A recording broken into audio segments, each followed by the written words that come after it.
তাদের শহরটা ছিল জান্নাতের টুকরো। আবহাওয়া এত চমৎকার ছিল যে কোনো মানুষ যদি মাথায় খালি ঝুড়ি নিয়ে বাগানের নিচ দিয়ে হেঁটে যেত, তবে গাছ থেকে পাকা ফল পড়তে পড়তে সেই ঝুড়ি ভরে যেত। কিন্তু তারা আল্লাহর এই নিয়ামতে বিরক্ত হয়ে গেল। তারা বলল, এত আরাম ভালো লাগে না, একঘেয়েমি লাগে। আল্লাহ তাআলা তাদের সেই দোয়া কবুল করে নিলেন, কিন্তু ভয়ঙ্করভাবে। একটি মাত্র ইঁদুরের গর্ত বা বাঁধ ভাঙা পানির ঢল তাদের পুরো সভ্যতাকে মাটির সাথে মিশিয়ে দিল।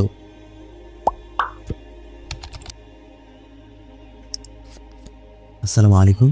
শানে নুজুল সিরিজের 34তম পর্বে আপনাদের স্বাগতম। আজ আমরা জানব সূরা সাবা নিয়ে। ইতিহাসের সবচেয়ে শক্তিশালী জিনেরা কেন এক মৃত মানুষের ভয়ে হাড় ভাঙ্গা খাটুনি খেটেছিল, এবং লোহার মতো শক্ত ধাতু কার হাতে মোমের মতো নরম হয়ে যেত। চলুন সূরা সাবার প্রধান 5টি বিষয় এবং সেগুলোর শানে নুজুল বা নাজিলের প্রেক্ষাপট জেনে নেই। বিষয় 1, বাঁধ ভাঙা প্লাবন এবং অকৃতজ্ঞ জাতি। আয়াত 15 থেকে 17। ইয়েমেনের সাবা জাতির কাহিনী কোরআনের এক বড় সতর্কবার্তা। মুসনাদে আহমদ ও তিরমিজিতে বর্ণিত হাদিসে এসেছে, সাহাবীরা রাসূলুল্লাহ সাল্লাল্লাহু আলাইহি ওয়াসাল্লামকে জিজ্ঞেস করলেন, সাবা কি কোনো জায়গার নাম নাকি কোনো নারীর? নবীজি সাল্লাল্লাহু আলাইহি ওয়াসাল্লাম বললেন, সাবা কোনো নারী নয়, জায়গাও নয়। সে ছিল আরবের এক ব্যক্তি যার 10 জন ছেলে ছিল। তাদের থেকেই এই গোত্রগুলো ছড়িয়ে পড়ে। আল্লাহ তাআলা তাদের দুই পাশে পাহাড় ঘেরা বিশাল ফলের বাগান দিয়েছিলেন, কিন্তু তারা অকৃতজ্ঞ হলো। তারা শয়তানের ধোঁকায় পড়ে সূর্যের পূজা শুরু করলো এবং বলতে লাগলো, হে আমাদের রব, আমাদের ভ্রমণের পথের দূরত্ব বাড়িয়ে দিন। অর্থাৎ তারা এত আরাম চায় না। সূরা সাবা আয়াত 19। আল্লাহ তাআলা তাদের উপর সাইলুল আরিম বা বাঁধ ভাঙা প্লাবন পাঠালেন। ফলে আমি তাদের সুস্বাদু উদ্যানগুলোকে এমন বাগানে পরিণত করলাম যেখানে ছিল বিষাদ ফল, ঝাউ গাছ এবং কিছু কুল বা বড়ই গাছ। সূরা সাবা আয়াত 16। বিষয় 2, জিনেরা কি গায়েব জানে? আয়াত 14। অনেকে মনে করেন জিনেরা সব জানে, ভবিষ্যৎ বলতে পারে। আল্লাহ তাআলা এই ভুল ধারণা ভেঙে দিলেন। সুলাইমান আলাইহিস সালাম জিনদের দিয়ে বাইতুল মুকাদ্দাস নির্মাণের কাজ করাচ্ছিলেন।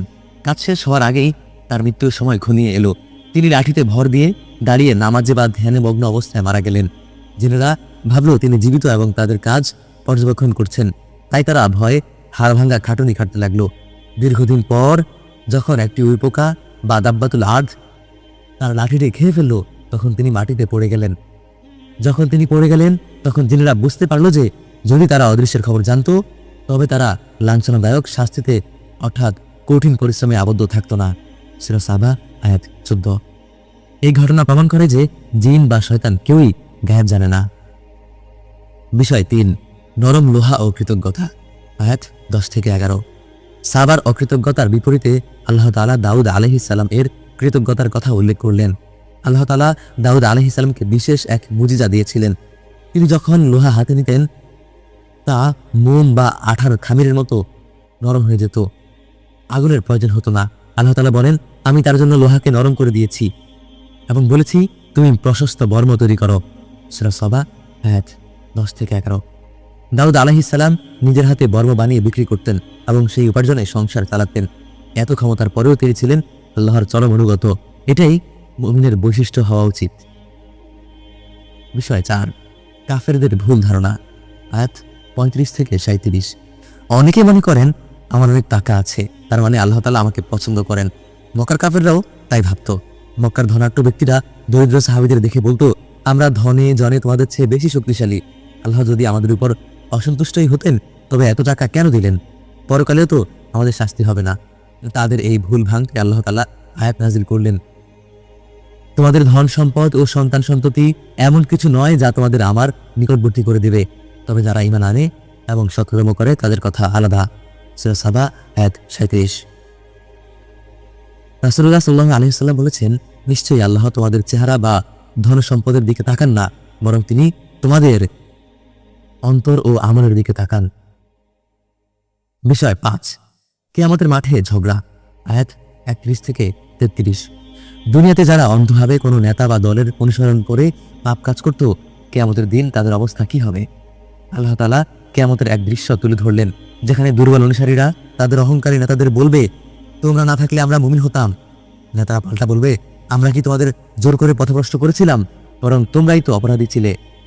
অবশেষে তারা একে অপরকে লানত দিতে দিতে জাহান্নামে যাবে। আল্লাহ তাআলা এই দৃশ্য দেখিয়ে আমাদের সতর্ক করলেন যেন আমরা অন্ধভাবে কারো অনুসরণ না করি। সূরা সাবা আমাদের শেখায়, নিয়ামত পেয়ে অহংকার করলে সেই নিয়ামত আল্লাহ তাআলা কেড়ে নেন, যেমন তা সাবার ক্ষেত্রে হয়েছিল। আর নিয়ামত পেয়ে শুকর করলে আল্লাহ তাআলা দাউদ আলাইহিস সালামের মতো সম্মান বাড়িয়ে দেন। আর আমরা জানলাম, জেনেরা গায়েব জানে না, তাই ভাগ্য জানার জন্য গণক বা রাশির পেছনে ছোটা বোকামি ছাড়া আর কিছুই নয়। ইনশাআল্লাহ আগামী পর্বে আমরা কথা বলবো সূরা ফাতির নিয়ে।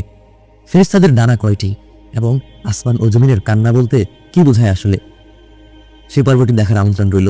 আর আমাদের এই সিরিজের বাকি পর্বগুলো অর্থাৎ পবিত্র কোরআনের সবগুলো সূরার রহস্যময়ী এই শানে নুজুল জানতে আমাদের ডেসক্রিপশন এবং কমেন্ট বক্সে দেওয়া লিঙ্কে ক্লিক করুন। ভিডিওটি ভালো লাগলে লাইক ও শেয়ার করবেন। মা আসসালাম। ইয়া রহমান।